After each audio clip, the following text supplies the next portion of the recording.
في الطريق من إيمونونو إلى أوسكودار، من القسم الأوروبي إلى القسم الآسيوي.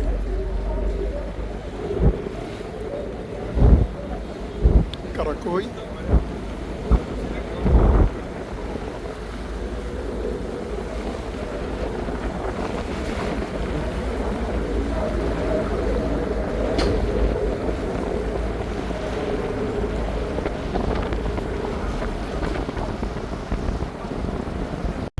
حياكم الله وبياكم. ما زلنا بتاريخ 17/4/2024 ودرجة الحرارة 20. منطقة أو مدينة أوسكودار في الجانب الأوروبي من اسطنبول، قصدي في الجانب الآسيوي من اسطنبول.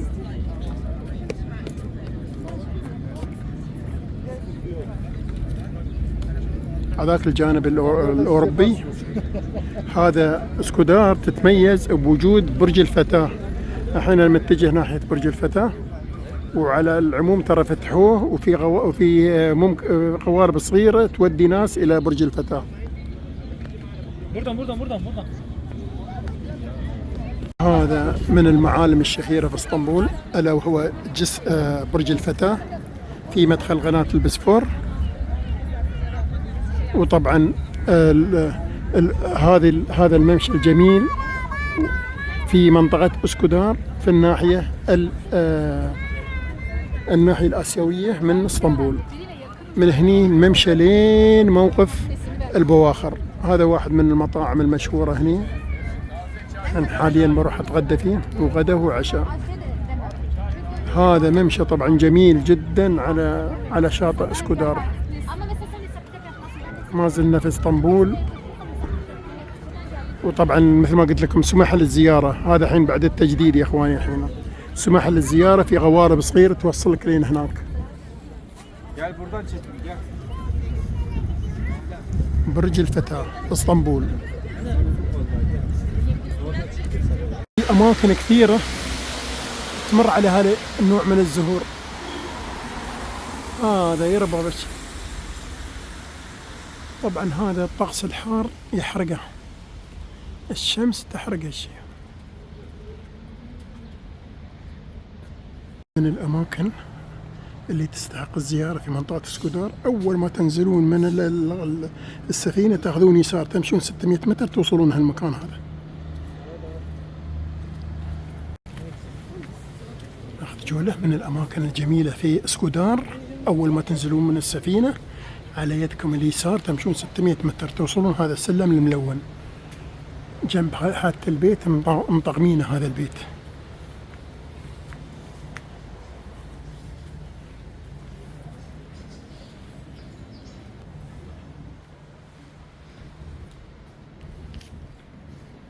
هذا البيت عجبني أنا، مطغمينه لونه.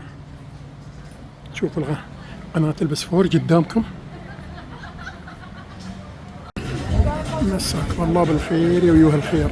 شوفوا هذا المحل يسوي سندويشات سمك. هني في تركيا يحبون هذا الشيء. هذا المحل دائما شوفوا اللين فيه لين، دائما ما يخلى اللين من، مع انه تشوفوا في جنبه محل ثاني. هذا المحل الثاني جنبه، لكن هذاك دائما فاضي، مع ان ذاك يسوي نفس السندويشات. لكن هاي دائما اللين فيه، وهذاك بدون لين. الحين هذا في كراكوي في اسطنبول.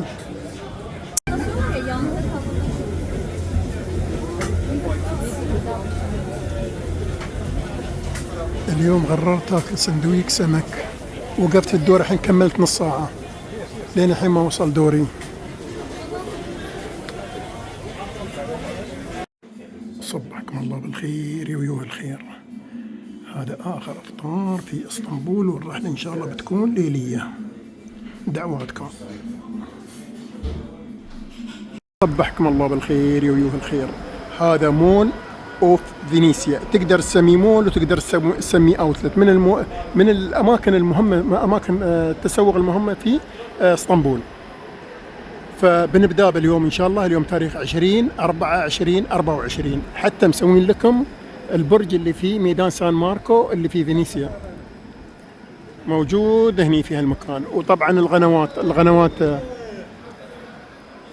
اللي تشوفونها، الغنوات موجودة. يلا وراي واحد واحد.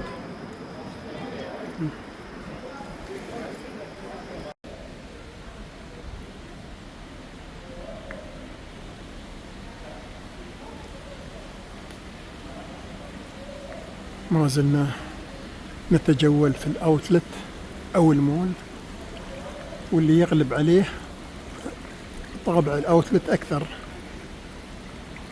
الزين فيه إنه جنب الشقق للبيع، وأكثرها طبعا سولد أوت.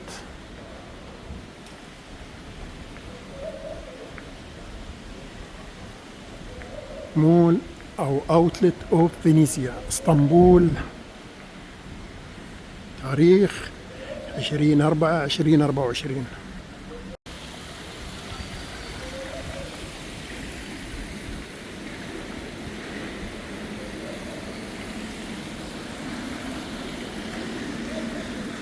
مغطين الجندول عشان أمطار، وبعدين تو الناس بعد يمكن على الساعة 11 يفتحون يشغلونهم.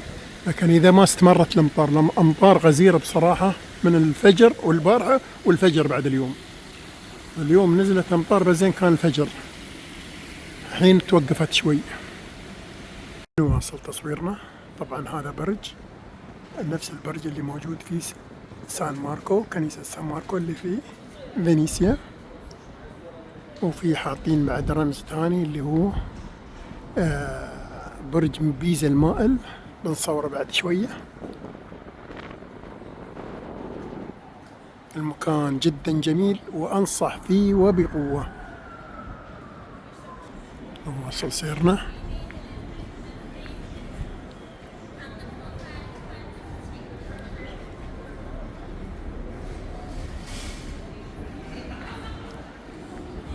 بدأوا الناس يتوافدون اليوم السبت.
Geri geldi mi ben kendim.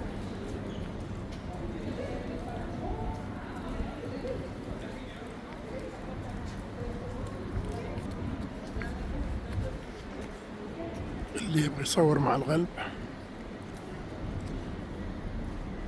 حياكم الله وبياكم في مول 212 اسطنبول. اليوم مثل ما قلنا تاريخ 20/4/2024، ودرجة الحرارة 14 برودة اليوم وامطار. هذا قسم الدور الخامس، ألعاب زائد الكثير من المطاعم. هذا اسم المول. هني الكثير جدا من خيارات الأكل، شو اللي يعجبك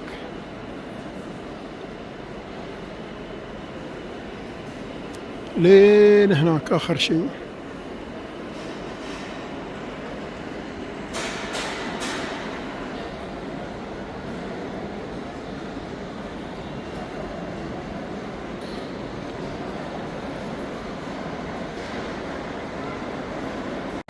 نواصل تصويرنا.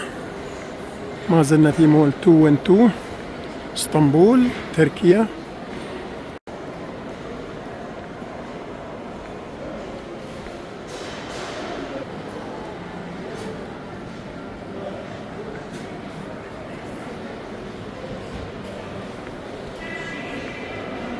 أمطار قوية جدا اليوم، ودرجة الحرارة نزلت إلى 14.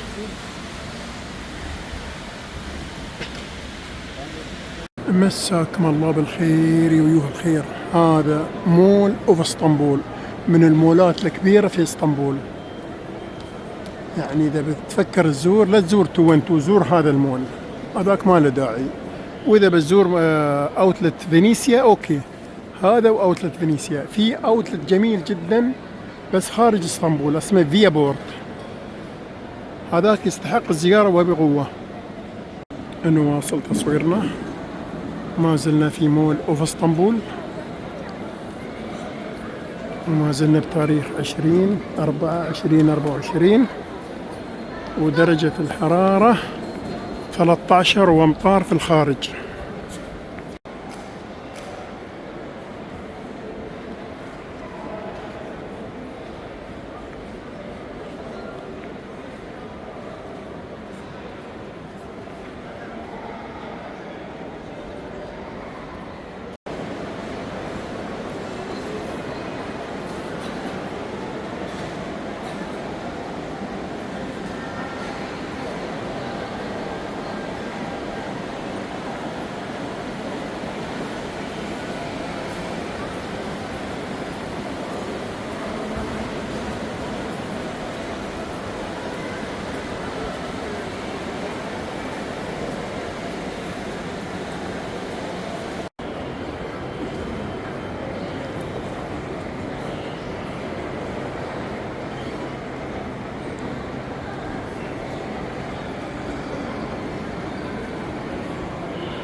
هذا المطعم في المول عجبني، اسمه هابي مونز.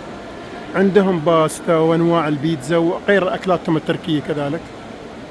المدخل الرئيسي تحت، هاي الدور اللي عقبه.